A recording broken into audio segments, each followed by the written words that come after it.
Hello everyone, आप सबका स्वागत है मुस्तारा खातून चैनल पर। आज का टॉपिक है रचना के आधार पर वाक्य के भेद। वाक्य पता है किसे कहते हैं? दो या दो से अधिक शब्दों समूहों को वाक्य कहते हैं, जो भाव और विचारों को प्रकट कर सके, जिसका अर्थ हो सके, वो क्या है? वाक्य कहलाता है। वाक्य का भेद दो प्रकार से, दो आधारों पर वाक्य का भेद किया गया है। एक अर्थ के आधार पर और दूसरा रचना के आधार पर। तो आज हम पढ़ेंगे रचना के आधार पर वाक्य के भेद। ये बहुत ही इंपॉर्टेंट है। 10th क्लास के बच्चों के सिलेबस में तो है, जरूर आएगा एग्जाम में, और भी बड़े से बड़े एग्जाम में आते हैं। तो इस वीडियो को पूरा देखिएगा, जरूर पूरा समझिएगा। क्या क्या इसका चिन्ह है, क्या ट्रिक है, सब कुछ बताऊंगी मैं। तो शुरू करते हैं। रचना के आधार पर वाक्य के भेद। 3 भेद है। रचना के आधार पर 3 भेद है वाक्य के: सरल वाक्य, संयुक्त वाक्य और मिश्र वाक्य। सरल वाक्य के बारे में सबसे पहले जानते हैं। सरल नाम से पता चल रहा है, सरल होगा वाक्य, इजी होगा, सिंपल होगा। जिन वाक्यों में एक ही क्रिया होती है उन्हें सरल वाक्य कहते हैं। इसमें एक ही क्रिया होती है। क्रिया पता है, किसी भी काम को क्रिया कहते हैं। क्रिया जैसे खाना पीना, चलना उड़ना, नाचना हंसना गाना, सब क्रिया है। ये जिस वाक्य में एक ही क्रिया होगा, जिन वाक्यों में, वो क्या है? वो सरल वाक्य कहलाते हैं, सिंपल वाक्य। जैसे अध्यापिका पढ़ा रही है, पढ़ाना है क्या ना, पढ़ना पढ़ाना, ये सारा क्रिया है, एक ही क्रिया हो रहा है। अध्यापिका पढ़ा रही है, ये सरल वाक्य है। कबूतर उड़ा, ये भी सरल वाक्य है। नेहा और रूपा बाजार गई, यहाँ पर कर्ता ज्यादा हो सकता है, एक से ज्यादा भी हो सकता है, लेकिन क्रिया एक ही होगा तो सरल वाक्य कहलाएगा। नेहा और रूपा बाजार गई। सविता मानवी और गुरनैन नाचेगी, नाचना क्रिया हो रहा है। सविता मानवी और गुरनैन नाचेगी, ये सरल वाक्य है।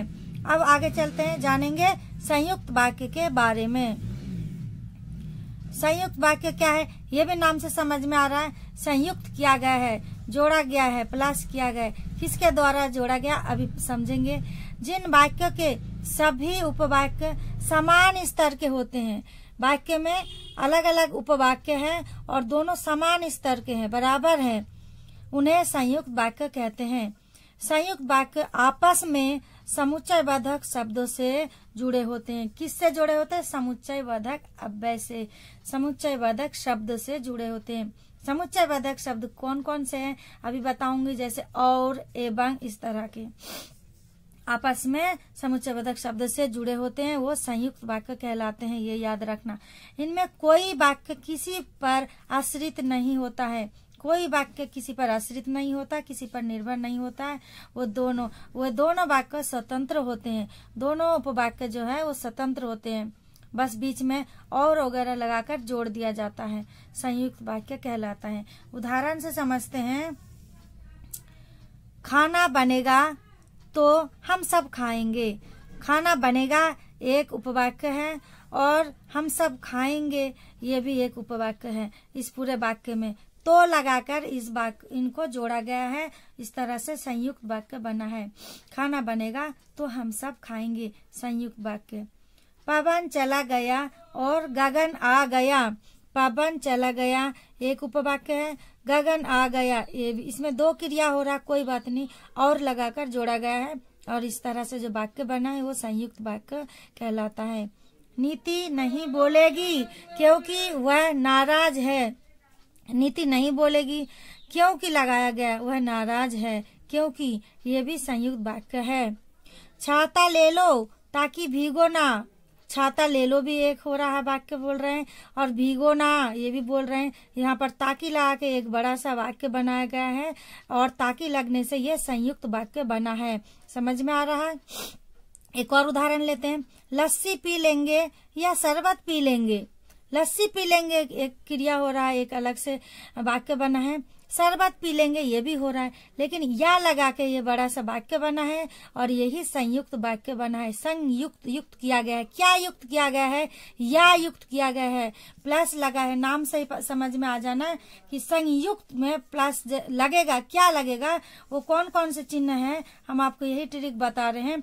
और, किंतु, पर, परंतु, लेकिन, एवं, तथा, या आदि, ये सारे संयुक्त वाक्य में उपयोग किया जाता है, संयुक्त वाक्य में ये लगाया जाता है। समझ में आ गया।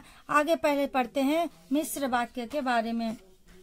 मिश्र वाक्य कैसा है, क्या है? ऐसा वाक्य जिसमें एक प्रधान उपवाक्य और दूसरा आश्रित उपवाक्य होता है मिश्र वाक्य कहलाता है। एक वाक्य बना, उसमें क्या होगा? दो वाक्य होगा, एक प्रधान और एक दूसरा आश्रित, दो उपवाक्य होगा एक ही वाक्य में। ये क्या कहलाएगा? मिश्र वाक्य। उसमें क्या क्या लगा होता है? जब, तब, इस तरह का लगा होता है। अभी हम उदाहरण से समझते हैं। दादी जी ने बताया कि वे कंप्यूटर पर काम कर रही थी। दादी जी ने बताया एक प्रधान उपवाक्य है और की लगा दिया बीच में, कि वह कंप्यूटर पर काम कर रही है। वह कंप्यूटर पर काम कर रही है, कंप्यूटर पर काम कर रही है, काम कर रही है या काम कर रही थी, समझ लेना आप लोग। यह भी एक उपवाक्य है, लेकिन ये वाला उपवाक्य किस पर निर्भर है, किस पर आश्रित है? पहले वाले उपवाक्य में दादी जी ने बताया। दादी जी ने बताया कि वे कंप्यूटर पर काम कर रही थी। ये पूरा मिला के जो वाक्य बना, यही मिश्र वाक्य कहलाता है। ये मिश्र वाक्य है। वे की लगा दिया है, यहाँ पर की लगाया गया है, और ये वाला वाक्य पहले वाले वाक्य पर क्या है? निर्भर है, आश्रित है। दूसरा उदाहरण पढ़ते हैं। अध्यापिका ने पूछा कि कविता कौन सुनाएगा? अध्यापिका ने पूछा कि कविता कौन सुनाएगा। ये एक दूसरे पर निर्भर है। ये वाला जो दो उपवाक्य है वो पूरे वाक्य पूरे दोनों मिला के एक वाक्य बन रहा, और वो कौन सा वाक्य बन रहा? मिश्र वाक्य। समझ में आया? जो सिम्मी की बेटी है वह 8वीं में पढ़ती है। जो सिम्मी की बेटी है वह 8वीं में पढ़ती है। जो वह ये भी लगा होता है मिश्र वाक्य में। इसको लगा के पूरा एक वाक्य बना है। जो सिम्मी की बेटी है, ये पूरा वाक्य नहीं कहलाता है, अधूरा लग रहा है। वह सिम्मी की बेटी है, ये भी अधूरा लग रहा है। जो सिम्मी की बेटी है वह 8वीं में पढ़ती है, ये पूरा मिश्र वाक्य बना। समझ में आया? जब, तब, जो, वह, की, इस तरह का लगा होगा तो समझ लेना ये मिश्र वाक्य है। अब हम जानते हैं संयुक्त वाक्य से सरल वाक्य कैसे बनाया जाता है। इस तरह एग्जाम में आएगा, संयुक्त वाक्य को सरल वाक्य बनाओ, या सरल वाक्य को संयुक्त वाक्य बनाने के लिए भी आ सकता है। ईसा आई और पढ़ने लगी। और से बताया था आपको, क्या बताया था? और जिसमें होता है जुड़ा गया है, संयुक्त वाक्य बना है। ये ईसा आई और पढ़ने लगी, ये संयुक्त वाक्य है। समझ में आया? और लगा है सरल वाक्य इसको कैसे बनाएंगे? ईसा आकर पढ़ने लगी। यहाँ पढ़ने लगी मेन है, ईसा आकर पढ़ने लगी, सरल वाक्य बन गया। घबराओ मत और गीत सुनाओ। एक तो कह रहे हैं घबराओ मत, दूसरा क्या कह रहे हैं? गीत सुनाओ। दो वाक्य बन रहा है, और लगाकर संयुक्त वाक्य बना है, घबराओ मत और गीत सुनाओ। अब सरल वाक्य इसको अगर बनाना है, बिना घबराए गीत सुनाओ। बिना घबराए गीत सुनाओ। अगर आपके एग्जाम में आए, आप भी लिख देना, बिना घबराए, फटाफट लिख देना। घबराओ मत और गीत सुनाओ का सरल वाक्य क्या होगा? बिना घबराए गीत सुनाओ। समझ में आया? तो चलिए आप लोग कुछ कमेंट कीजिएगा। यहाँ पर एग्जाम्पल लेते हैं।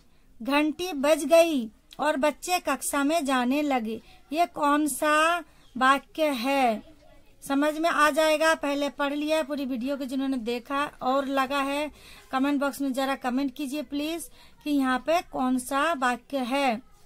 दूसरा, जब घंटी बजी तो बच्चे कक्षा में जाने लगे, ये कौन सा वाक्य होगा? यहाँ पर आप लोग भी कमेंट कीजिए, और आगे इस तरह के वीडियो देखने के लिए हमारे चैनल को सब्सक्राइब कीजिए, एक लाइक जरूर दीजिए। आगे फिर नई नई वीडियो इस तरह लाऊंगी। धन्यवाद।